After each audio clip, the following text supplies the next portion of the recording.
Welcome to Soccer As We Like It, the MANUTD Director Channel for United and football fans. We are here to talk about football and the Olympics and everything in reference to sports, in reference to good entertainment. Joining me today, representing the UK sole representative, is the analyst Vim. Welcome to the show. Hey guys, how you doing? All right, good. Representing Houston Red Army, the sole man, Mr. Positive. Joe, welcome. Let's go. Representing Tampa, the one and only, our international Man United ambassador, Devin. Welcome to the show, bro. Hi, guys. Nice to be back after a little break. Yeah, we ain't seen you guys because I saw Joe for the first time in the bar yesterday in a long time because he hadn't come on the show. He went MIA. So hey, it's all right. I get it. So yeah, so it was good to see the guys. See those again. links, those invites ain't come through. Not sure. IT support ticket. All the tickets are put. What happened? No one left. Yeah, you need to, Right. Bro, today was the closing ceremony of the Paris Olympics 2024. A lot of people said it was a very different Olympics compared to previous, whereby it was done on water opening ceremony compared to the stadium, whereby it wasn't different, but Paris was trying to bring something different to the world in a smaller, tighter European country compared to the last two were Tokyo, Beijing, and Brazil and London 2012. But there was more to it. I mean, Devin, you watched it, you follow track, you follow a lot of this. Did you enjoy the whole ceremony, if you put it in a nutshell? Did you enjoy it from the opening to the closing? I enjoyed the actual competitions. Right. I really don't care for the opening and closing, all the festivities, all that stuff. Right. I mean, well, aside from when the athletes get to walk in the stadium holding their flag, like that's about the only thing I really care about because it is an honor and it's a privilege to be able to have the opportunity to do that. You get once every 4 years. Right. Not everybody gets to make it. Lord knows I didn't make it as hard as I tried. So that part I actually enjoy seeing the actual competition. Right. I don't care about anything else other than that. To me, all you need to do is have the athletes walk in, light the flame, and get the competition started. Right. At the end of the day, I mean, you know, it's now a global audience now, where every country, they try to make them partake. They even introduced breakdancing. I was shocked to see that one. Did anyone see that? Missed that. that. That was an absolute joke. Why? Why? I'm not thinking. Why? Was it not entertaining? I thought it was. I saw some pop locking and stuff. Australia was entertaining. Japan, and I think Japan got the gold in breakdancing. I've seen better breakdancers in a New York station than what I saw some countries put out there. Let's put it that way. Joe, what was your take on the Olympics? Did you enjoy it? I did, man. For I think Peacock did a really good job in presenting the Olympics I mean, obviously it's an American broadcasting media company. From the American perspective, yes. From the American perspective, they did a really good job being able to watch recaps, the multicast of different events. It was pretty good. The competition was really good. Little disappointed because certain events, your standard competitive teams just weren't really up for it. United States and Jamaica, especially the track and field. We'll get to that. That was a very big disappointment. I think honestly there was a big disappointment. Because this is what it's about, man. Like when I think of track and field, I think of United States versus Jamaica. And it wasn't the fact that maybe they didn't perform there was just seemed like there was just too much controversy as far as like controversy, lies and cover-ups, and it just did. Yeah. I mean, I've never seen Jamaica this depleted before. I mean, I'm not going to say depleted. They were so bad. This is the worst I've seen. Yeah, they were horrible. Very poor. No, I'm going to call it as is. They were abysmal, just as United were yesterday in front of goal. We'll come to that. Yeah. But Vim, Olympics, did you enjoy it? I mean, Great Britain won more medals than they won in the previous last two Olympics. They finished with 65 medals. Yeah, that's right. 65 medals, 14 gold. But obviously USA topped it. 126. China got 91. Well, so this is the thing they're trying to judge. Yeah. The winner, is it total winners of all the medals or the one who had the most gold? I want to have a say on this after you, man. Yeah, I don't know. I think it's the gold, isn't it? That's what really counts. Because USA has 40 gold, I know. China has 40 gold, Japan has Yeah. 20 gold. 20. Even though Yeah. Japan has less medals than UK in total, Yeah. but they've got more gold medals. Yeah. I mean, it's good. These athletes, they train hard for, Tell me about it. 4 to 10 years, Yeah.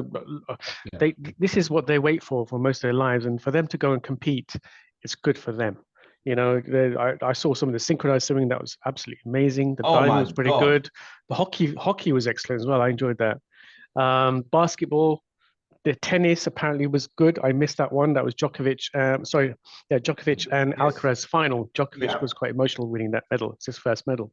So there were good moments, and I think it's for the athletes. Yeah. It doesn't matter what goes in all the controversy. We should appreciate that these guys train hard. Gymnastics as well. The guys that do that stuff on that wooden horse, that is unbelievable. And the uneven bars, whatever you call them, it's amazing. So yeah, props to them for all that time that they put into it. Devin, you were going to say something. Yeah, I've been having this debate with a few people with this medal count thing. And to me, I've always taken it as the total medals. Total medals. When you look at those charts, nowhere does it say gold medal count. All it says is medal count. Right. If you're going to have it that way, then say gold medal count. But Right. I've also been told that the US is the only country that counts it by total medals. Right. So yes, maybe you're right, because I'm looking at the screen now and it has USA 40 gold, 44 silver, 42 bronze, 126 medals. China second, 40 gold, 27 silvers, 24 bronze, and 91 medals. But if you go to number 8, which is Great Britain, Britain has 65 medals, but they have only 14 gold, which pushes them down to 8th in terms of gold. So Showing 7th was stats I'm looking at. So my take then is, if you're going to do it that way, then say gold medal count. Don't just say medal count. Yeah. That makes sense. Exactly. Yeah. So I think what BBC is showing here is showing gold as in priorities. So you have gold first, second, third. Japan third with 20 gold. Australia fourth, 18. France 16. Netherlands 15. Great Britain 14. Even though Britain has 65 gold in total medals more than the other people above them, they have less gold medals. But they have lots of bronze medals. Yes. Which is still an achievement for them. Which is still an achievement, man. Yeah, but the icing on the cake, the icing on the cake is the gold. If you can't get it, consolation prizes are still good, which is silver and bronze. I was talking to a friend of mine today. He said, have I ever wondered why China and USA are always there? I said, look at it. They have the biggest congregations that turn up. They take part in literally every single event. The only reason America wins is the track and field area where China is not there yet. Correct. Other than that, every single event, China is there. Even shooting. I was like, what the hell? So that's one thing that, without getting too political on this one, it's amazing at how we have so many shootings here in the US, but yet we can't medal in that in the sport. My friend was saying that. How does USA not win gold in shooting when all they do is sell guns? I thought, hey. Most of our shootings are indiscriminate, so there's that. But maybe they need to have a tournament. Turn it to a tournament then. They should have an AK-47 event or something like that. What's your main rifle? That is a terrible rifle. Yeah. What's the rifle? The AR-15, which is it's a civilian grade version of an M16. That's basically okay. If they had an M16 tournament, America might win. Exactly. But on that note, did you see the celebration of the Olympics? Was the turkey a shooter? Everybody was doing the. No, I didn't see that. No, so it was funny because you saw all these other athletes, they showed up with the eye protection, they had the sleeves, all the slings like that. Yeah. This guy shows up, puts on a pair of glasses, and just shoots one arm and wins silver medal. I saw that guy. Yeah, I saw that. And so all the athletes were doing that celebration afterwards. Right. I saw that. A lot of the track and field athletes were doing it. It was going across all the different sports. I think some of the basketball players did it too, but yeah. Right. I mean, I thought the tournament. I thought basketball. When I looked at it, USA are some of the best, but at the same time, other European countries have raised the level so high that USA is literally struggling. Even though they'll beat them, but it's not the 20 points, 50 points it used to be back in the day. It's now like 5, 6, you know. Yeah. These other players are really leveling up. Yeah. You know, It kind of goes back to, like, if you go back to the 90s, that was a big initiative when David Stern was commissioner. He wanted to spread it out around the world, and you're starting to see that now. Like, who could have pictured South Sudan, a country that only just got founded less than 15 years ago, actually giving the US a run for their money? Exactly. Yeah. That's incredible to me. It was. I mean, like I said, even when USA women beat France by one point, 67-66. That was a close game. That was close. A foot 6 inches back, and that game goes to overtime. That's crazy. Yeah. Great game. But you see, France's main sport isn't basketball. I mean, it's not the top sports. It's track and football, number one. Most of those Europeans, basketball is not even in the top 5 tournaments, you know. I think it's growing with the Euro. Growing. With the Euro basketball piece, it's growing though. It is. I think what you're also having is more foreign players in the NBA. Yes. Correct. In America. Yes. Correct. They're going to school here too. That's another thing. A lot of athletes that you see competing in other countries, yes, they go to university in England and America, in the US, where those sports are more established, and you know, it's good to see. The other thing is they could actually grow up here in this country, but then through heritage they could compete for another country. Right. Like you see that especially a lot with people from the West Indies. The world record pole vaulter who competes for Sweden, but he went to high school here in the US and everything as well. But he went through that through his mother's heritage, and look at him. So you have that, but you also see that now with in international football as well too. Like, I mean, let's be realistic now. Like, how many of the US national team actually grew up in the US? Very few, mate. They come here. Like that guy, Florian Balogun is a perfect example of that. That guy's French, but he had any eligibility for US. He couldn't make the French team and came here. So I see that being the same thing now a lot with Olympic athletes too. And there's nothing wrong with it. So yeah, more power to you. Yeah, so I looked at Jamaica like, okay, Jamaica they've been dominant in terms of, okay, every dog has his day. We had the Usain Bolt era, fine. But you think like when a legend is phasing out, you have people coming right behind. The gap is so wide that the Jamaica are so far back that all the legends are retiring literally at the same time. There's no quality coming right behind it. That's the difference. What USA did when Alison Felix were retiring, you had these Sharika Richardsons, the Gabby Thomases right there to take the baton. But Jamaica's like, okay, we're just gonna take maybe natural talent. No, don't work like that. So from what I've been told by a couple of my friends there, there's also a lot of corruption going on with the Jamaica Athletics Organization to begin with. Really? It bleeds over into football as well too. Like, why do you think Leon Bailey has such an issue with the Jamaican national team as well? Wow. So there's a lot of things going on. Like, one of the athletes spoke out about it, and she basically said that her coach was not allowed to be around her for the 2 weeks she was there. So she was pretty much on her own. Why? And all the Jamaican Federation did in response was say, if you don't retract this, you'll never run for Jamaica again. Wow. So there's was she? I think she was a pole vaulter, right? I know it was either shot put or discus. I can't remember. Shot put. Yeah, one of those. But she was making more of a general statement of how Jamaica is, how they fund the different. They prioritize basically on the racing type events instead of like the other aspects of track and field, right? And Jamaica actually, when it came down to medaling, they actually got their medals from the other aspects of track and field, not the 100. And and she was just making that point out. I get it, man. We get the same vibes in Nigeria too. I mean, shit. But there was the other thing that really bothered me was that women's 100-meter final where they didn't allow Sha'Carri or Pocket Rocket Shelly-Ann into the stadium to warm up, probably because they didn't come on the bus. That was ridiculous. And I was like, what is that? So I mean, not to make excuses, I think it did affect Sha'Carri, And I was disappointed because I really want to see Shelly Ann and Sha'Carri one more time. Yeah, one more Because time. That was going to be the last obviously, time. obviously Shelly Ann is getting up there in age. She's a legend. Probably, I have 3 sprinters for all-time greatest female sprinters. She's one of them. Who the other two? Flojo, Who's the last one? Allison Felix. Okay. Alison Felix wasn't 100. She was 200, 400, wasn't she?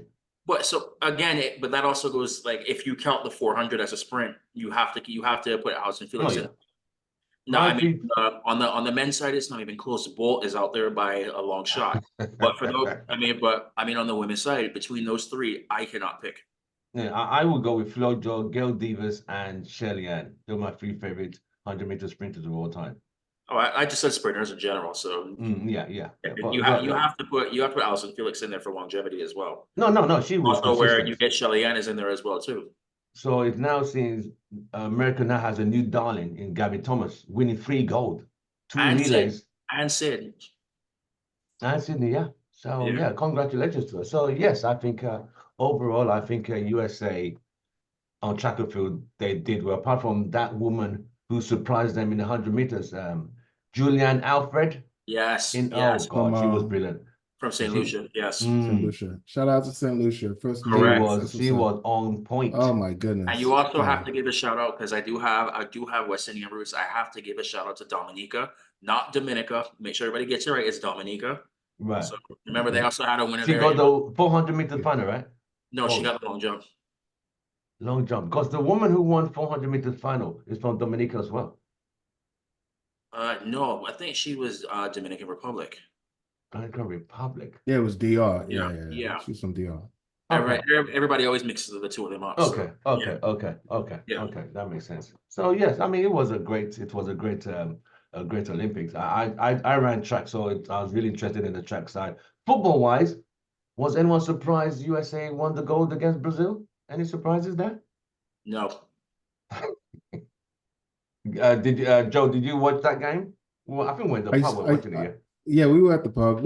I mean, it was a good game. Like both teams were very saucy. It was a very entertaining game. But yeah, it's just another one of those, just like the NBA, the world is catching up. That Brazilian team was really saucy. And as long as we keep getting good football like that, like the sky's the limit for the women's game. Do you know when I knew the US had it locked up?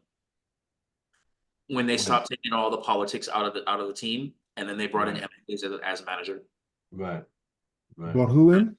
Emma Hayes, the old Chelsea. Ex-Chelsea. Yes. Ex-Chelsea manager. She's now the USA manager. Yes. For America. She did a good job. I mean, her first real test. But well, that was the last Olympics. That photo. Yeah, and I'm like, oh damn. Yeah, you got that. You got Davila and a Thing Moo in there as well. Yeah. To just googling random images. Felix and Allison. Hey, nothing wrong with that. Nothing wrong with that at all. Right. So I mean, the men's France and Spain wasn't a bad game. I thought France were coming back, then Spain took over in the extra time and finished the game off in good style. I thought. Did any of you watch that game, Spain and France gold medal match? It was a very good match. Good game. I really thought when it went to extra time that France was going to find a way to send it to them. It's a goalkeeper assist. That counts as an assist to me. Oh yeah, 100%, mate. For Spain's last goal, yeah, the long kick. Yeah, it was a good game. You have to give credit to Spain now because I mean they're winning on the men's side. They're winning on the women's side. Now they're winning in the Olympics as well. So they're doing something right over there. The women had a bad off day against Brazil. A bad off day. Because remember, against Colombia, they were 2-0 down, came back, won the game in extra on penalties. Against Brazil, they gave away 2 sloppy goals. They were like 4-0, 4-1 down. I believe Spain would have given America a better game than what Brazil did on Saturday. I swear. Because the Spanish women just had a very off day and they just lost it. Because they're the under 17, under 23 world champions, and they wanted to be Olympic champions, never achieved ever to win all 4 categories hold all titles, Olympic to under 17. all the way And down. they're the World Cup champions as well, too. Exactly. I Yeah. mean, so yeah. Right, Olympics. The next one's in Los Angeles, 2028. Correct. By the way, Vim, I Nice. just wanted to say this right now. I will forever be jealous of the commentary you get on the BBC because Mhm. I have my favorite athlete my favorite runner of all time is on commentary. So Who? Michael Johnson. Oh, Mark Johnson. Yeah. Yeah, he worked for Yeah, BBC. He worked for BBC yeah, for a long time. he is my Yeah. favorite. He is my favorite runner of all time. Yeah. I will say Bolt is the He used to greatest. do that. Yeah, he used to run upright with the gold shoe, gold chain. Mm. Because a sprinter you're supposed to high step, but he runs like he's pedaling a bicycle. Yeah. So it's yeah. I was reading his biography. Did you know he said his right leg shoe was always short, bigger than the two shoes he wore. One was a bit bigger than one leg. It was a half size. One was a half size bigger. half Yeah. size. Yeah. Yeah. So wow. He used to compete with Linford Christie, who's Yes. also another great Yeah. athlete. Yeah. Yeah, those I two remember- always neck and neck. I remember Michael Johnson. Michael Johnson and always win. Fredericks going at it. Talking about African sprinters. Yeah. Oh, yeah. We have speaking of, where did Botswana come from now with these sprinters that they produce? You Like telling me, man. you have to give an honorable mention to them because wow. Tebogo. Wow. Tebogo. Tebogo. That versatility that he had. And I think he ran the 1, the 2, and the 4. Yeah, he nearly caught that American on the line on the 4x4 men's relay. Yeah. It was good. It was a good tournament. It's just that Jamaica just did not show. They did not turn up. I think for the next World Championships next year, they need to get the act together quick and in a hurry because this was shambolic. So what's his name? The guy who finished second. Oh God. Kayla Thompson? Yeah, Keshawn Thompson. I mean, I don't think he disappointed, but he's about the only sprinter that he did not dip in time. That's what he did. He didn't dip properly, but I don't think he disappointed overall.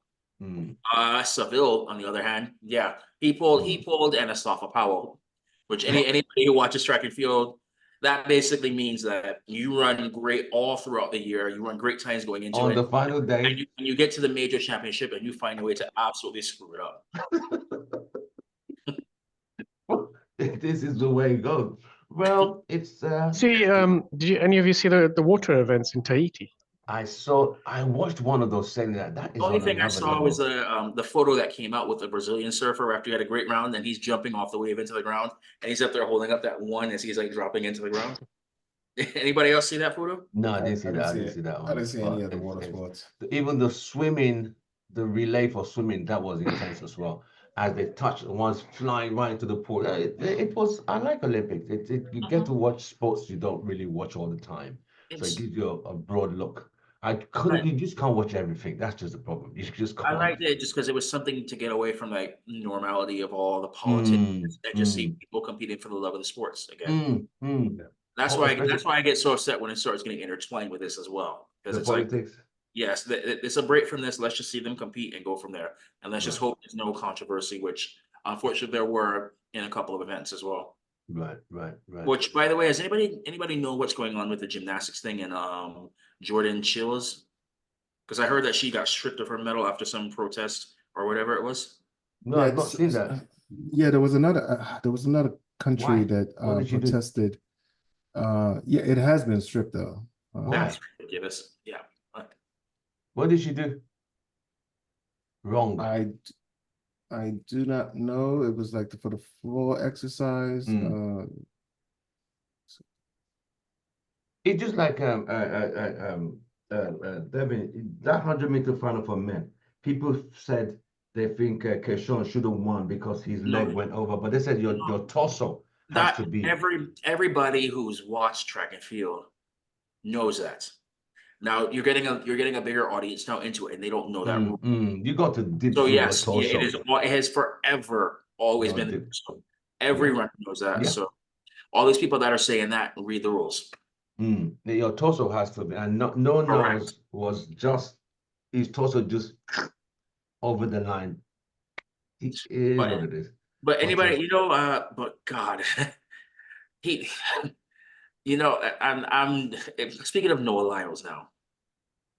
The face of American athletics or global athletics, should we say? No, the self-proclaimed, but he's not really. Self-proclaimed, yeah. Yes. You guys are called self-proclaimed. Yes. I mean, the man is here talking like he's the next coming to Usain Bolt and all this stuff and whatnot. He's talking about how he wants his own shoe and all this. Oh, please. And then, but then, like, he comes out, like, we're coming out for that, like, after the 100, and he's out there talking, hello again, how are you? Comes out again talking, and he's saying, like, how when he comes off the turn of 200, everybody's gonna be depressed. Day of the 200-meter final, he comes out jumping up, doing all his antics, sprinting up, celebrating all And he this said stuff. get COVID. And then conveniently after the race, now he has COVID when he got beat fair and square. yeah. Yeah, if you saw the way he jumped out And when they then and introduced then him. and then to make matters like even more interesting, yesterday he puts up a picture saying now he's COVID free. Coincidentally, all of a sudden, He's full of it. He's literally full of Yeah, it. He's like full that's of it. and it's the other thing like him doing all that. What makes me most upset is that we're talking more about him than the actual 200-meter champion. Tebogo, yeah.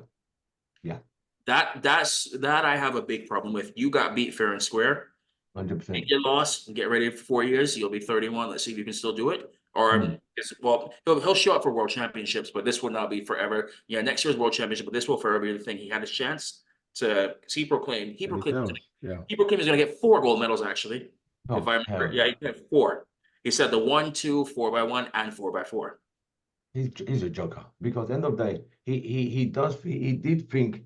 Because, like I said, it's not very few people who won 100 and 200 in the same event in gold in Olympic. Carl Lewis, Usain Bolt did I think there's 8. I think there's 7 or 8 who done it. And he wanted to get in there, and it's not that easy. 200 is a hard race. I never did 200. It's fast all the way around that bend. Ain't easy. Yeah.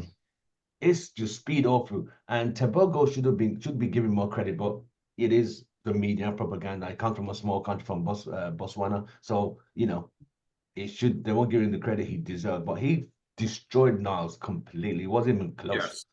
Yes. But I like his comments after the race too. Yeah. He said he can't be the face of track and field. He's not as loud or arrogant as Lyle.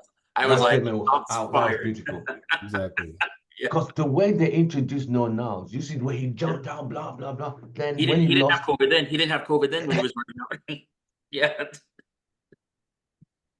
But this is it. But the Olympics is over, done and dusted. We now move to LA 2028 with the World Championships next year. We'll follow up on that. Right, back to football, as in club football. Our darling club, Manchester United, played the Community Shield yesterday, the curtain raiser for the opening of the football season in United Kingdom. But it was 2 teams playing, winner of the FA Cup, winner of the Premier League. And this was a time for United to show, are they ready to really take or dethrone or at least put a halt to the gravy train of Manchester City. It was a good game, but United had, when you have something there, all you need to do is just squeeze it. They opened the palm and it was gone. United had the chance to win that game, but poor finishing, bad decision, and before they realized they were in a penalty shootout. Devin, let me go straight to Vim. Vim, Man United game yesterday. How good were United or how bad were United? Or what was your take on that? I saw the frailties that I've been seeing in the last season, namely not being able to defend at key moments in the game, which ultimately cost us the final because I think we had 2 minutes of regulation time left, and we just had to hold out. Just don't let them have the ball. Don't give away the ball so cheaply. Keep possession and just run the time down. And they were unable to do that. And Bernardo Silva fouls Garnacho. You got a bit of time to waste. He gets a yellow card. He's quite fired up. He's resigned to the fact that City are about to lose this final. Yeah, the Community Shield, and you could see in City's face that they just looked beaten, and we were just almost there. I was about to put my Man United top up and go to Wembley Stadium and go and see celebrate with the winning crowd. Yeah, and then this stupid things happen, and I've seen it all season. Just can't manage the game. I don't know. It's such a big event. You know, yes, it's only a community shield, but People say it's we a just friendly. had That's to not hold friendly to out. us. That's not a friendly game. No way. It's not a friendly game, and then you know, I No. think, and to be honest, watching City as well, they didn't look like the City that I normally see. This looked like a weakened City. You know, they're missing a lot of their key players. They're playing with a lot of young. Unknowns. I've never seen most of them. Oscar Bob had a good game. There's a lot of new players. They didn't look like the rehearsed and efficient City that we've been seeing all season. So we really had a chance to win this thing. We blew it again, and I think we did play our strongest 11, and I was impressed with the changes. You know, the Palestri coming on, Garnacho coming on. It really livened up the game. Ahmed was excellent. Rashford, I don't know what he was doing there on the left-hand side. He shouldn't have been there. So just really disappointing. Really disappointing. Okay. Yeah. David, the Man United game yesterday. I mean, were you happy with the performances? I'll start with an overall rating. I would probably have to give it a 5.7. For the whole game, or you're breaking into halves? The whole game? The whole game. Damn, that's strict. If you want to start with the positive first, we didn't concede like 20 shots. We only conceded 9, I think, is what it was. That was about the biggest positive. Yeah, I knew it was a very makeshift squad. But when you see that lineup that City put out, this was a chance to lay down like the gauntlet early to show, yeah, that's a great chance. I don't care if anybody says it's a glorified friendly, whatever else. I don't care if it's a chance at silver, a chance for bragging rights, a chance to, like I said, lay down the gauntlet. When we go to the attacking, finishing chances. Anybody seen that clip going around of Ruud van Nistelrooy when Rashford missed his second glorious chance? Show us, what did you do? Tim can pull up that clip, but he can share the screen on this. If I could find it, it was. I mean, you could see like. But I mean, I'm sitting there and I'm thinking like the pictures that imagine you see Marcus Rashford miss that chance wearing your number and your Ruud van Nistelrooy, and it had the look on his face, and it's like, yeah.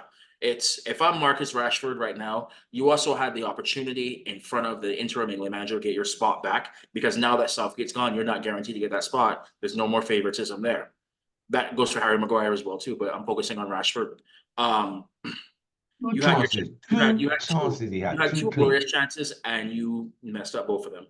Mount had a chance as well, but I give him benefit of the doubt because he's coming off injury. That's not his normal position. Ahmad has had a good preseason. The only thing on that chance, maybe that was the time to be greedy, but hindsight's 2020.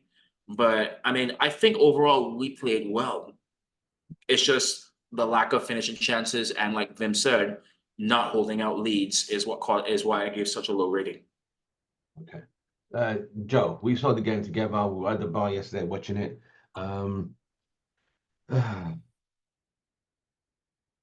Please let the audience know what your thought was on the game.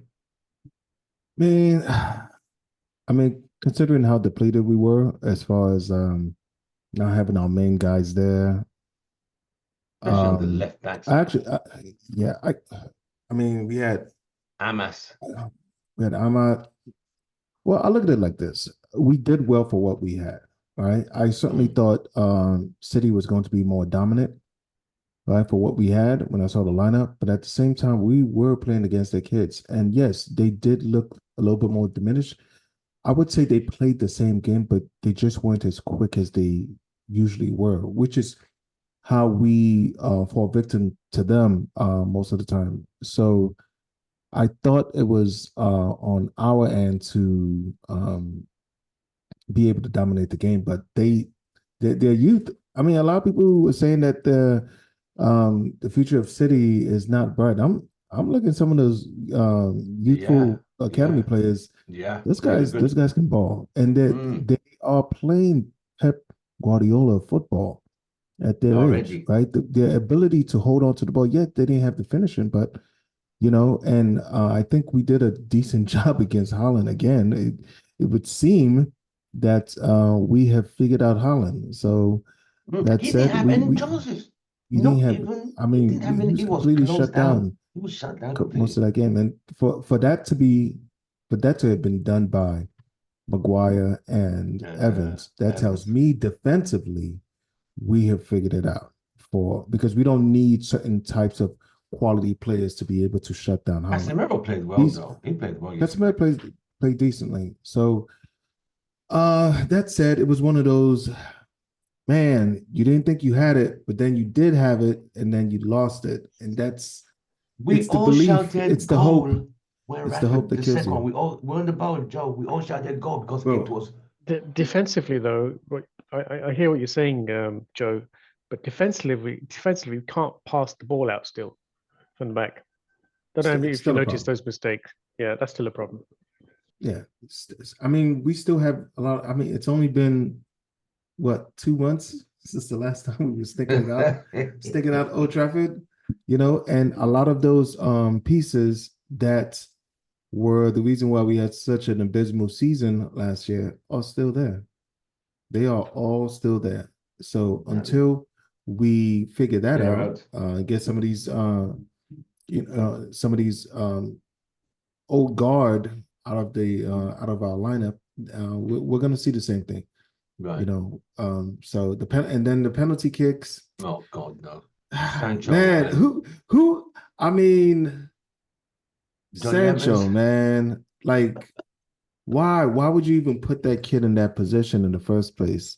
That was a chance at redemption. That was a chance at redemption. I get. I'm done trying to redeem the kid, man. He's just penalty kicks is just not where it is. Please, no, PSG, but if he's trying to redeem himself, and then he fails yet again, what does that mean? Where does that lead? He's got to go. He's got to go. He's got to go. Yeah. Because what's that going to do to Sancho again? All right, do we have to send him over to Sweden again because he missed his penalty kick? Sweden, wherever we sent him that last time. Holland, yo. Oh yeah, send him out to the mountains somewhere. Like, I mean, the guys that we expect to be our killers, our champions, are just not.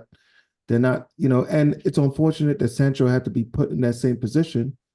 He was put there because of Rashford and his mistakes. Yeah, Rashford. We need you to. And where was Rashford in the penalty lineup? No, he wasn't. Because he was subbed off. He would have been subbed off. Yeah. Yeah, he wasn't in the game at the time. Because had Rashford scored one of those two chances, because me and Joe, we were literally not too far from each other. We all said goal because there was. I was taking my drink away because I knew it was about to. Yeah, we all expect that. When it hit the pole, the outside of the pole, and went out, I'm like, you got to be kidding me, man. You got to be kidding me. The first chance he had, they didn't put a shot on goal. And I mean, and let's not put Johnny Evans on blast. That is one of the worst penalties. I don't care. If you are or if you are feeding your family as a footballer, that is a terrible, terrible, terrible penalty to take. He's a veteran. He's supposed to know better. He's definitely supposed to know better. So it's not all on Sancho. That was a horrendous penalty kick. Wasn't he trying to do what Halo does and just chip it into the middle? Why would you? Wait a minute. Wasn't that what he tried to do, though? It looked like it, but he just got it badly wrong. It looked like he couldn't be bothered. He was late for a dinner date or something. He just wanted the game to end. He just kicked the ball over the bar. It was just but he hit it straight down the center. Yeah. And I think he was hoping that the keeper would dive, so it would go straight down the middle.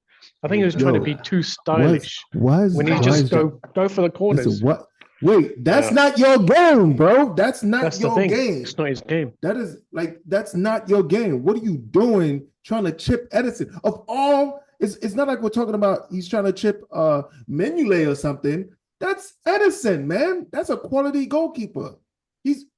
Anyway, man. Let's introduce Kenny representing UK, the Mr. Fortress. Welcome, longest time. Yes, happy New Year, guys.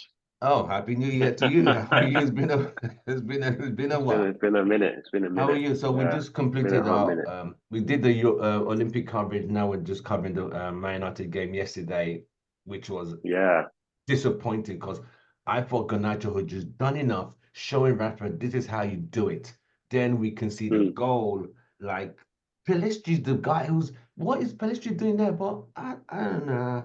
What was I your know, take on I it? know, I know. Yeah, it is heartening, but I think we need to see the positives out of this because I think had we won that game, I think someone posted it in the group, we would have been going into the season all excited, all giddy, and then Well, lost. it's bragging rights. It's Now, bragging rights. You know what I mean? It's City beat the FA Cup, beat yeah, the but Community Shield. It would have been yeah, like but they look at started City getting their though. head.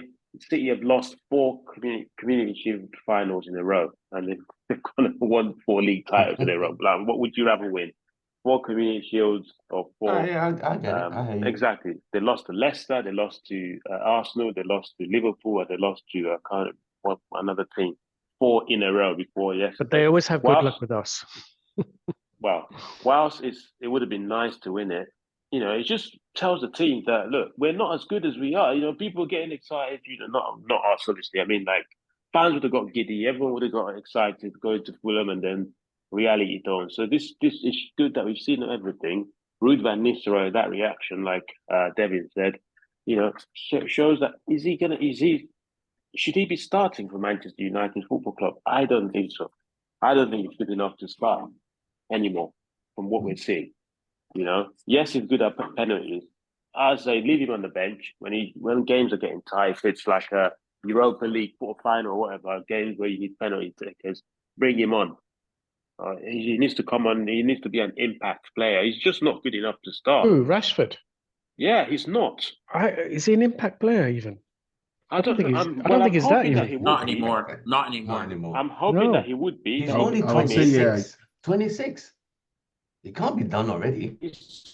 He's done. He's done. Mentally, At he's 26. The guy's done. mentally he's I not wouldn't. in I the wouldn't. I right wouldn't. space. I wouldn't say England he's team. done. I won't say He needs to not go 26. somewhere else. Exactly. This is someone that didn't make the England team. Yeah, that was in the periphery of getting kicked out of United. You know, rumors and stuff. I expected him to come into this season flying. Do you know what I mean? There were moments yesterday where he wasn't the same old thing. Wasn't tracking players. Wasn't just walking around, ghosting around the pitch. That's just where we are. And the fact that we considered those goals, I'm just happy that we've got a proper centre back. You know, we've got Euro coming back from injury, and we've got the people that can actually defend when it's time to defend. When you have Maguire there, and it's just not, you can't win anything with that guy, and it's proven time and time again. How many finals has he lost? It's just people. It's just something. His positioning, his communication, everything is poor. So the Ligt coming in is a huge signing. We've got Wan-Bissaka's gone. Good servant. Thank you very much. We got Masserai or whatever it's called. He can play on right back or left back. So yeah, I think if we can get a midfielder, maybe bring in Amra back, then that would be good. If not, then if we can get anyone else like the Rios guy from Brazil or Uarte, anyone just to support, because Kobe Main is going to run out of energy on the team. Do you have a question? Someone told me to ask you. I've got 2 questions here. Do you think Rasmus will be United's main target man this season? Yes, he will. Yeah, he will. Joe? He will. Devin? I don't think it's going to start off that way. We don't have a choice. I don't think it's going to. Well, I mean, is Harlan, is he injured? Is he going to be? Yeah, he's injured. He's out for 5 weeks. And that was on the topic of strikers. I forgot to bring this up as well. I was disappointed we did not get to see Xerxes yet. Yeah. Because none of us know how he's going to play into the squad right now. Højlund already has a season under his belt playing for United. So he's going to be the guy everybody's looking at.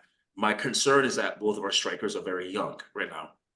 And that's where I'm hoping that the leadership of Ruud van Nistelrooy can guide them along the way. Right. Vim, what do you think about Rasmus? Do you think Rasmus is going to lead United's attack, or is it going to be interchanging with Xerxes? To be honest, I'd like to see them both up front, because I don't think either one of them on their own can do it. Right. Rasmus is a good physical, strong player. He's got a great work rate. I think he's a good point man to get the ball up front, and he could hold up the ball. He's got that physicality. And then Xerxes can feed off that who's a more technical, more skillful player from what I've seen. That could potentially be a good combination with the tutorship from our new striking coach. Rude.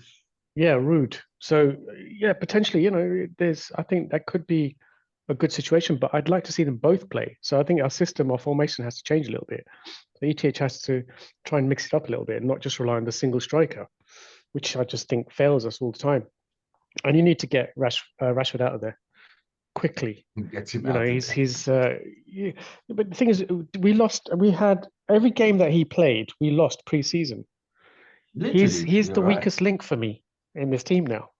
And if the manager keep persisting to play him, then he's making a grave mistake.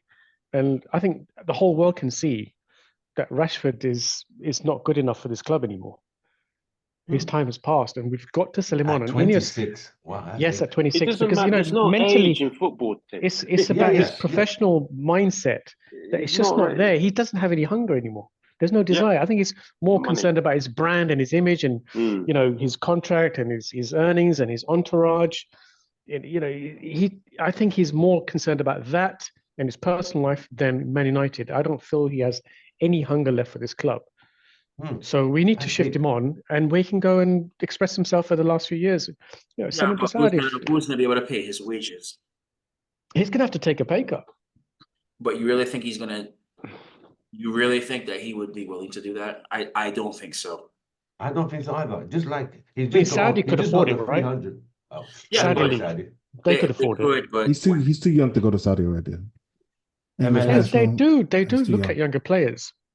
Saudi, and they want to get people who have got some brand value because they're trying to increase the the marketing of Saudi football. For his brand, I don't think that's a good idea to go to Saudi Arabia. If that's what he really cares about, do we really care where he goes? Yeah, I think we need, as a club, we need to engineer a way for him out. So we've got to look at the options. Ineos need to engineer a way out. PSG, if they buy him, they would be foolish. I wouldn't buy that. Why not? What's he going to do at PSG's? Yeah, I know we don't care, but I can't believe they're looking at him as a player. He's the replacement for Mbappe, so there's no comparison there. You just have to try and beat the next Mbappe. That's their problem. There's no comparison. What are we talking about? Clicks or what? Or playing? I really don't care what he does afterwards, but it's not working out. I'm spending too much a week on him for what he's doing.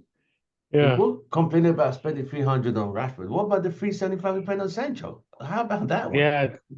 He is as well. Unfortunately, he's skillful, but he doesn't have that. He's not a powerhouse of a player that can take his team forward. He's a bit too soft at times. Yeah, I don't think he fits. He's just a good. He's a good player. Just doesn't fit into United. I can't see him fitting into the team. I just don't see him fitting into the team. I think the Sancho project is done. I think our team is too big for Sancho. Sancho needs a smaller team like Dortmund or someone else. I mean, he didn't work well at Chelsea. City, did he? At Chelsea. I think he'd be French as well at Chelsea. So Chelsea's signing anything that walks, so yeah, let him take him right now. Yeah. Take him on an 8-year deal. Yeah. So you guys happy with the Ligt signing? Yes. I think that definitely softened the blow from Saturday. So for most of us, it's like timing. But we're not even thinking about. I woke up. I wasn't even thinking about that game yesterday. Right. I woke up thinking, man, we got the center back. We got a replacement for Wan-Bissaka on the right that can play both sides. If we can get a solid defensive midfielder, shout out, man, Wan-Bissaka, man, shit. You guys gonna miss him? 15 I'm gonna million. miss him, bro. Yeah, I will. I'm gonna miss him. I'm gonna miss him him. for 15 million. I won't. I won't. He's one of those players that he doesn't care. He just doesn't care whether we win or lose. Have you seen his attitude on the pitch? Yeah. No emotion. Whether we're losing 5-0, I don't think whether that's we're losing fair, 5-0 or winning 5-0, he doesn't care. He just there's no patch. I know football doesn't.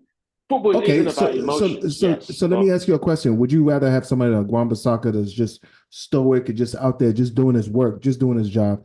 Or do you want somebody like Bruno that just fucking whinges all over the place? Both of them are quality players at their particular positions. And they've been great stewards at this club right? So let's not retroactively, like, Wan-Bissaka has saved this team from a lot of embarrassment throughout the years, man. He has, Because he's but he's been also able, part of the nobody failure else in the has been last able to few come. years. I He think has. He's I been a don't core think member of he's- the failure. I don't think he has he's- also I don't think Joe, he he's has ever also been failed for liable the for reason. some silly goals as well. That's I true, think but I the don't. biggest He issue does when it switch comes- off. He I think switches off. overall- one at a time, Switches one at a off, time, yeah. one at a Yeah. time. I think the biggest issue as well is there's this whole like focus now on the quote modern fullback, who apparently, as long as you can deliver across in the box, then you're the greatest thing in the world. Trent Alexander looking at you, but people forget that the first thing is he's a defender. His first job is a defender. Yes, thank you. One on one, there is nobody who is better, especially with those last tackles, than him.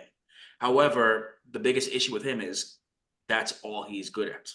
That's all he's good at. And at Manchester United Football Club, I'm sorry, you have to be able to get in and support them. Because when teams come to Old Trafford, as soon as the ref blows the whistle, it's all about 2 banks of 4, low block. That's when you need a fullback to be able to get. You don't need people that. Yes, how many times are we going to play the big teams? Man United are all about winning. Like, if you're all about defending and maybe trying to nick a goal, then yes. But think about this. we need to win. Think about we don't know how this. to break teams down, and Wan-Bissaka isn't the answer. Old Trafford, let's face it, it's But not. that's not his fault though. When we brought him in, that's exactly the kind of team we were at the time. That's the same reason why we brought in Harry Maguire. And now We that can we don't play say that football, he's we expired. don't play that football. He's He's expired, expired, yeah. and we need to move on. But that does not take away. Like, I would be saying the same thing if Maguire put on the same level of shifts that Wan-Bissaka had. So while he was here, he had been successful.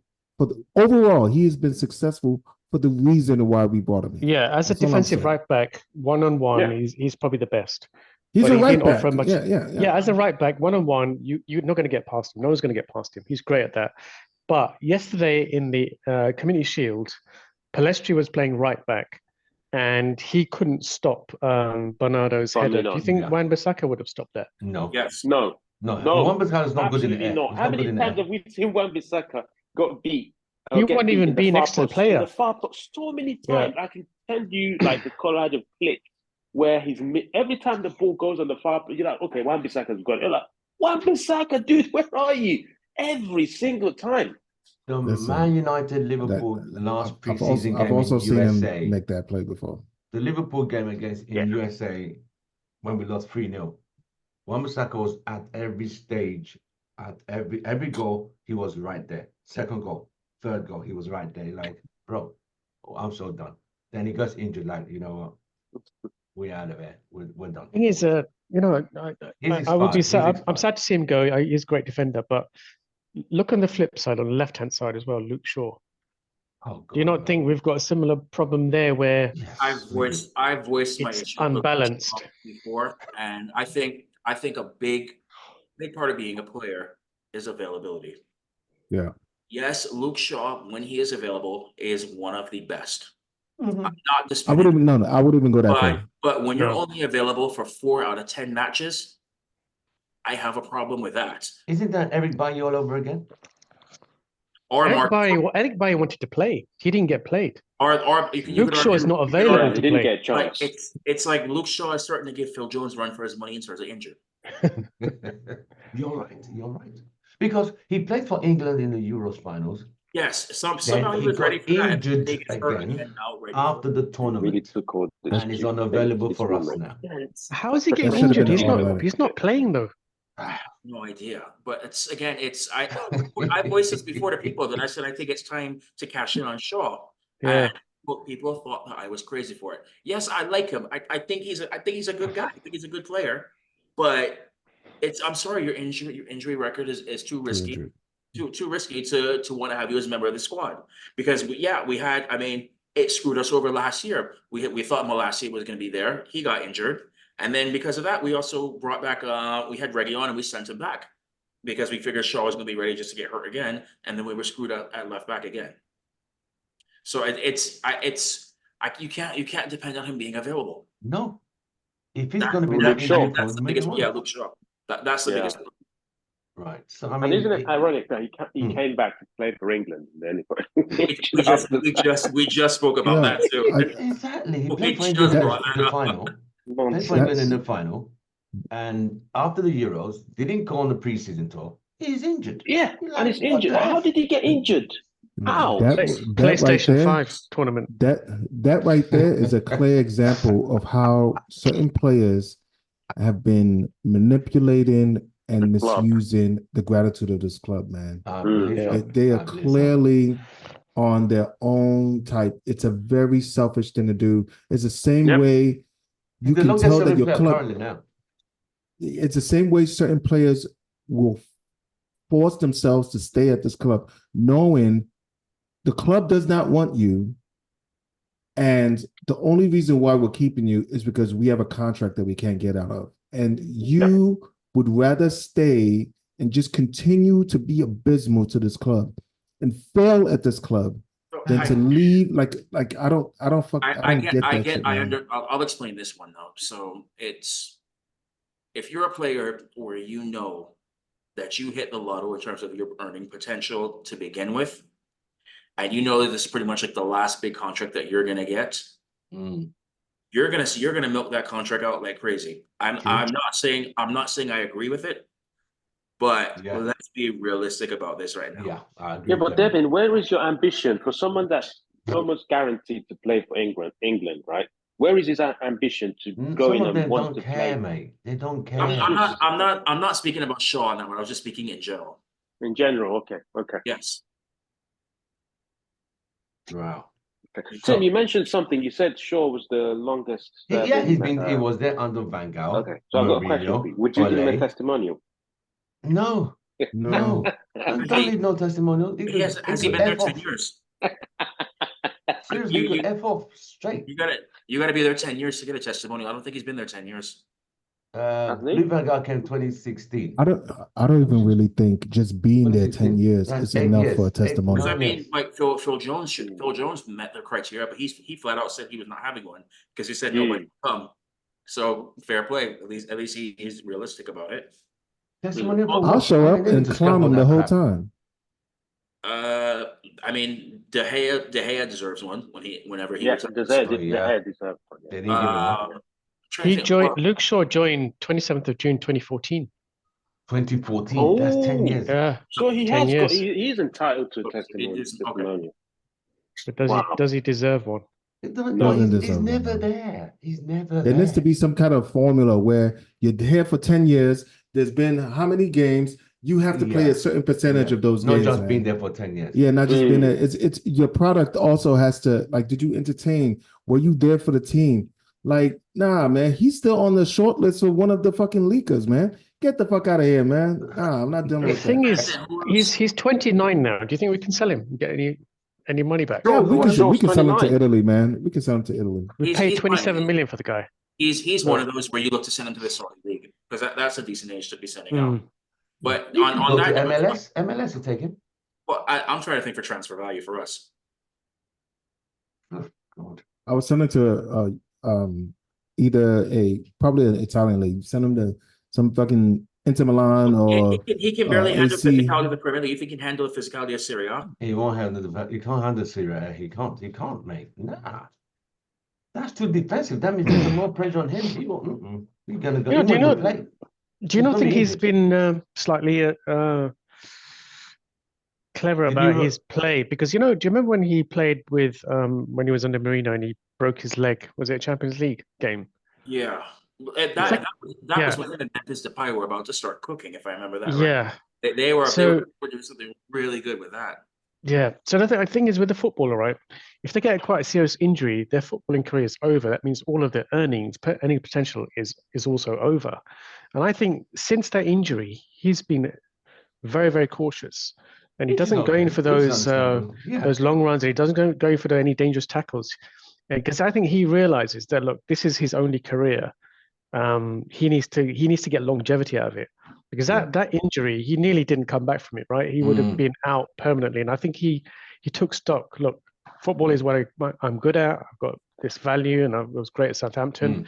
I'm not going to be taking those risks anymore for the club, because once I get a serious injury again, I'm out forever.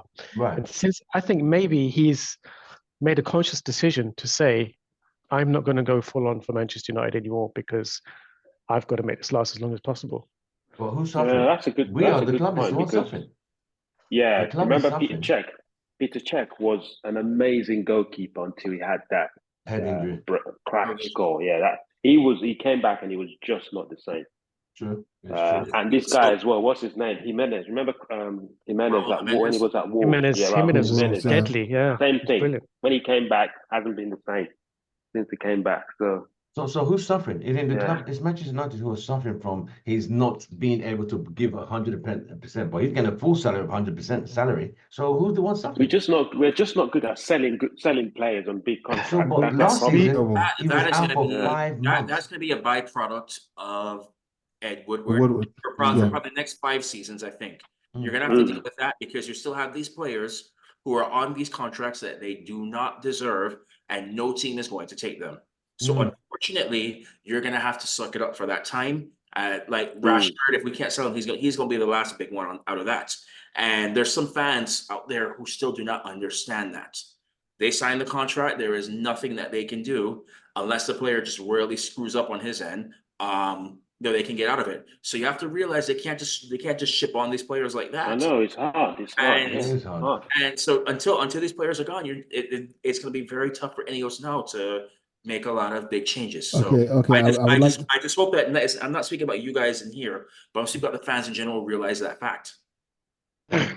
Go on, We've Joe. got Luke Shaw till June No. 2027.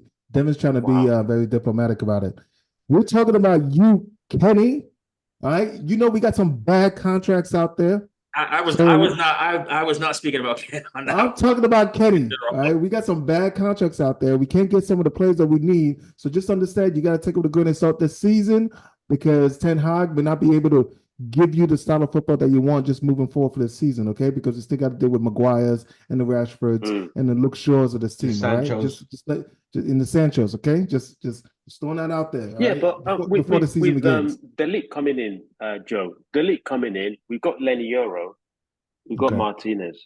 We're Maguire and Evans will go down. Lindelof. And I think Where's Lindelof. Where they're gonna finish? If I was Lindelof, I would look for a club right now, because he's not Right getting now. any Yeah, games. he's not getting no games. So it looks like that Evans comes is down to even the drive up of the player. That comes down it to looks the like drive of the player. Evans is even up in the pedestal than Victor Lindelof, Yeah, and he's weak. Is Sancho going to get games? If you look at the United's balance of wing play now, is Sancho even going to get gameplay? Because yes, he will. Yes. Well, in cup Up competition. front. On what side? Yeah, he'll Cup competition. striker. Well, He'll play up front. Yeah, but what's his can't preference? even Left, do left that. or right? what's his preference? What's his preference? He prefers to play on the left. Mm. Then He why doesn't doesn't vote. don't him and Rashford compete for that position? Well, because both rubbish because our wingers should be Sounds Ahmad nice. and Garnacho, and so they have that's what it should be. So it's gonna be tough for them to get in outside of that.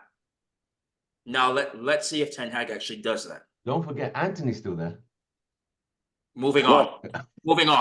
So Next question. Oh, guys. Yeah. So you mentioned Anthony. Did you hear what Anthony said to Chris Wheeler? yes, No, what what did he say? He said. He said, "Trust me, I'll be banging in goals this season." Basically, he said, "Don't write me off." He said, "Look, mark my words. I'm coming back this season, and I'll be banging in goals." And I'm like, Is he okay. talking about the reserve team or the main first team? I wanted to know which team was he referring He to. must the be talking reserve about FIFA FC 25. Well, if he can't be talking- Nazarawi is in now, we've got this Ajax thing It's going. You've got De Ligt there. You've got Martinez. They understand each other. Maybe. Well, Just you never know, know. if that's the case, then we put it this way: he's another one of those you can play in cup competitions, or if we're up big in a Premier League match or something like that, and you want to bring some players off, give him his chance to come in and get his confidence back. He's behind Those Garnacho. are, but Garnacho and Ahmad's already on that right. Yes, I agree. Yeah. Ahmad- We can't play Garnacho and Ahmad for every single game of the season. So True. you've got to have two players in each position. Yeah. Well, I So mean, make them make them second the fiddle. way that I look at it is if Yeah. you're until the cup competitions come in, we're playing one match a week. you can play that for then. But when you start mixing in Europe and the domestic cup competitions, that's when you can rotate out the side properly. Obviously, when we get to like the winter fixtures, then there can be a little bit of congestion. I think November, December, that's when you can also rotate as well too. Right. They will have up to that point to get that kinked out, to get that ironed out. Right. Okay. Quick question for everybody. Just give me a scale of 1 to 10. The transfer season so far, this window, Vim, what would you rate it, please? With Ineos, it's different. They move early. They go for the targets. They don't pay ransom fees. It appears. Ransom fees. So yeah, there's definitely you've got more astute management here now. The trio, especially that trio under Sir Jim Ratcliffe, that they're not going to get ripped off, and they're going out early and they're making deals. We haven't seen this in a long time, so I'm actually quite happy with the transfer window.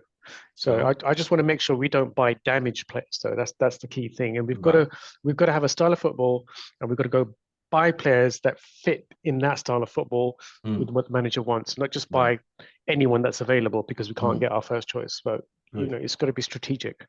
So far I'm happy. Scott? So Scott, what's that 1 to 10? What's that rating out of 10?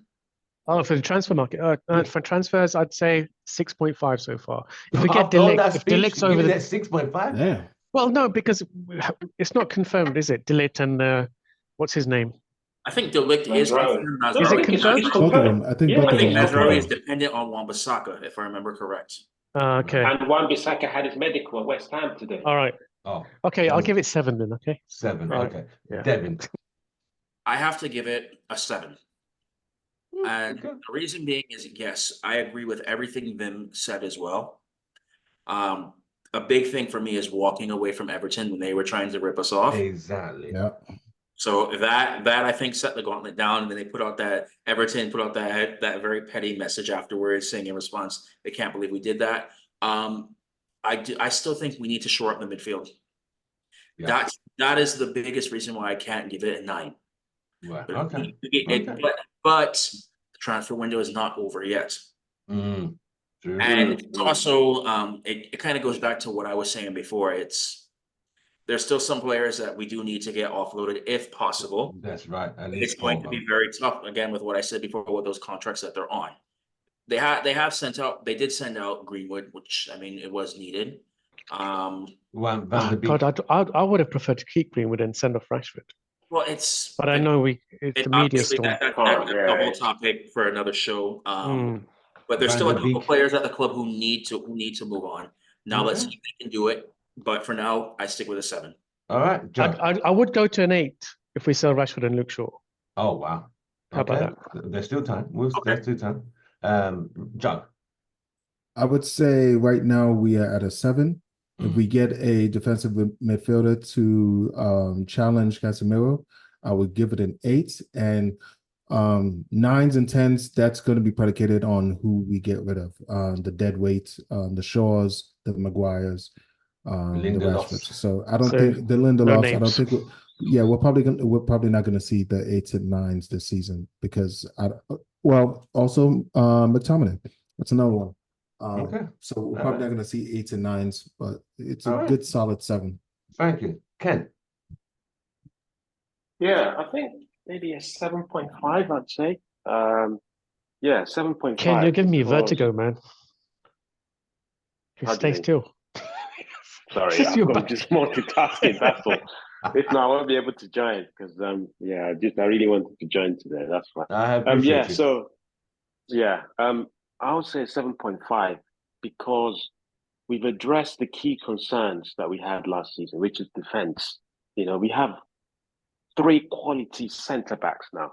We've got Martinez, we've got Lenny Euro, we've got the list. These are solid centre backs. Remember, every time last season Maguire came in, we were like, "Oh, what are we getting today?"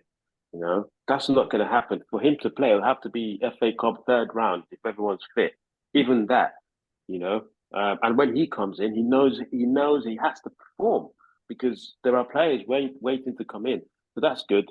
Xerxes, I think, is an interesting signing for us because when it comes to teams at Old Trafford, remember, since Ollie, In fact, even before that, when teams come to Old Trafford, we are clueless, especially the smaller teams. We do not know how to break them down. With someone like Xerxes, who is in between a 9 and a 10, he can move around, 1-2s, he can shoot, he can pass.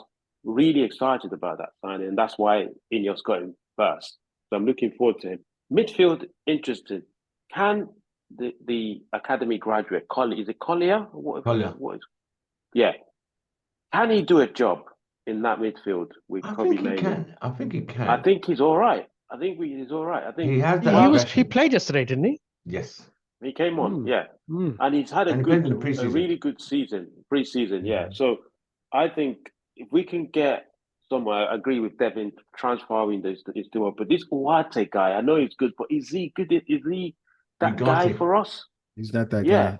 No, He's not, right? he's not a 'Cause clear he's replacement not someone for that you can Gassi. shout about, is he? Like he's Yeah. not someone that you can get excited like Delete or something. He's not that guy. I've seen him at PSG. It's because he's like also even young. when he He's played, young. yeah, when PSG played Newcastle ran riot. Okay, I didn't see what he was doing in the midfield. So 60 million, I don't think is worth it. Let's see. Worst case scenario, we got Amrabat waiting to join. Yeah. 15 mil. Well, you perfect gave scenario me for me 7.5, with right? Ugarte. 7.5, yes. In a perfect scenario with Ugarte, would you guys be fine with doing a swap Sancho for him? Yeah. Ooh. Yeah. Because Even I think we're Rashford, losing out. That's I still a think we're loss, losing right? out. Yeah. But yeah, I think that's still a loss. Yeah, we're losing out because Yeah, we're I don't losing think he's out that as far good. as money. Yeah, we're losing out as far as money and as far as the player. I would rather just seek out another defensive midfielder rather than lose Sancho, because Sancho, so we can use Sancho. If we're not gonna just get rinsed on the transfer window, I would hold on to him maybe for another season, man. I just don't want to. No, 375, and what is he giving you? 2 games a week or what? 40 minutes? Okay, so if it's a matter of just getting them off the books and we're not paying that kind of money, then yeah, let's get them off the books. But All right. I don't want to just give them away for nothing, you know. And I don't think that's a good. I don't think that's a good trade. He's 24 years old as well, and we paid 73 million, so we've got to recoup something on that. Yeah, we Like, have as to, much man. as His possible. age His value alone. has dropped. His value has dropped 24. immensely. His Yo, value we has need to dropped be able so to- much. He's talented though. He is talented, but Well, I'm doesn't not apply seeing himself that well. that can use him. anywhere. Yeah. He seems to go. I think he's distracted. He's look more like his brand, and the focus. The guy we saw at Borussia Dortmund 5 years ago is done. I think he's done. I think he's finished. He can't And he handle needs the to pressure. play- He can't handle the he needs- pressure of MANUTD. He can't handle it. Yeah. He needs to play in a settled team as well. A team Yeah, that he needs to used go to. to If you go to someone like Everton. Real Madrid, where Everton. everything's already settled, they're winning and stuff. You can just come in and you can run riot. But with us, we need grafters. We need our wingers to track back Yeah. and make a tackle when we're playing the likes of Liverpool, He should go to Arsenal. an He's not that Everton guy. or a Spurs. He's Even not Aston that guy. Villa. When you're playing Aston Arsenal and Villa, everyone's like, Everton. on the cushion where, it's all hands on deck. You need your midfielders, everyone coming, making. He's not that guy. He would just He's not that run guy. lazily, lose the ball, and we concede the last minute goal. I don't know. The MANUTD scrutiny from the fans and the media is too much. He can't handle it. So he should go to Everton and Aston Villa, whereby the limelight would not be on him. On him, So, yeah. yeah. And then he work his way back, then probably find his way back to England, which I don't see that coming anytime soon. I don't see it coming because I don't think he has the mentals for that to work his way back into the England team. He can't handle it. So let's move him on. Nice, thank you. 3 years we wasted, but whatever, it's done. But I think that project has failed, and it is what it is. Right, our first match of the opening season is on Friday. This Friday coming up, with a home to Fulham. Any predicted scores? Do you think it's going to be a walk in the park, or do you think Fulham will give us a hard game? I'll start with Vim on this one. Fulham played surprising quite well last season, didn't they? They beat us at Old Trafford. They're a very good team. Who didn't? Who didn't? Yeah, that's a good point. Who Wow. didn't? That's cold. That's cold. That's cold. I That's think cold. that we almost won the Community Shield, so we've got to go out and play with some intent now and start the season well. Because the pre-season has pretty much been a walkover. It's not been successful. It's not been great. Yeah, and then losing the Community Shield, throwing it away at the last few minutes. I think we've got to go out and just play well, and use our young squad and just don't play these players that are not interested anymore. Ten Hag has got to show some balls and bench Rashford. I think it's winnable. Okay. Any predicted score? I don't know. 2-1. 2-1. All right, David. Fulham. First game of the season. A good start will be needed. I don't think it's going to be an entertaining game for us to watch at all. I think it's going to be a nail biter. I think we will do just enough. A big thing for me is I think it all depends on whether Matthias de Ligt is fit or not to play that match. Because I think right now, if he clears medical in time, he goes right into that starting 11. You have to remember Fulham last year had that striker who kind of had a little run towards the season, Muniz, I think his name is. And I know who you mean. I know the guy you mean. Yeah. So he's somebody that I would worry about a little bit. And you know who's gonna be coming looking for revenge, right? What's the name? Preseason Pirlo.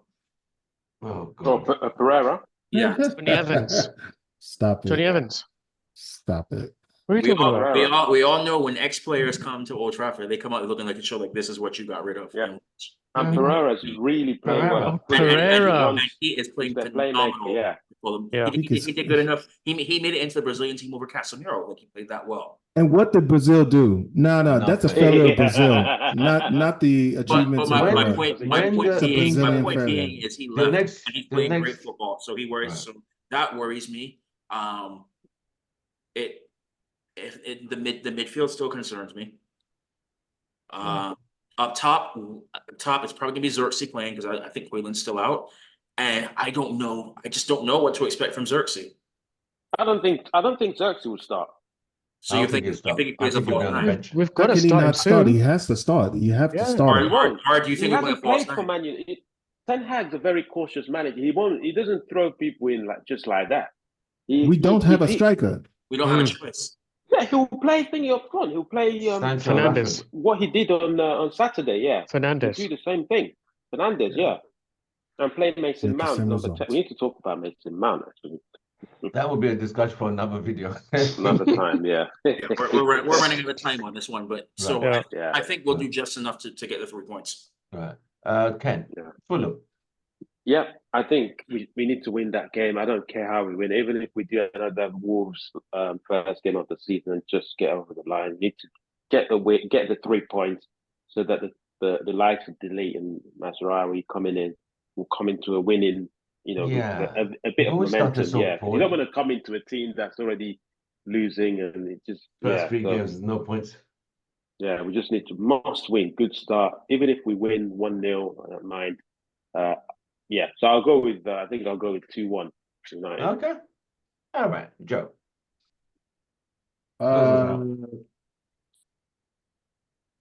I would say, fuck it, 3-1 United. Let's go. Right. Let's go. That'd Let's be nice, start the that'd be nice. season. Let's start it off Who- strong.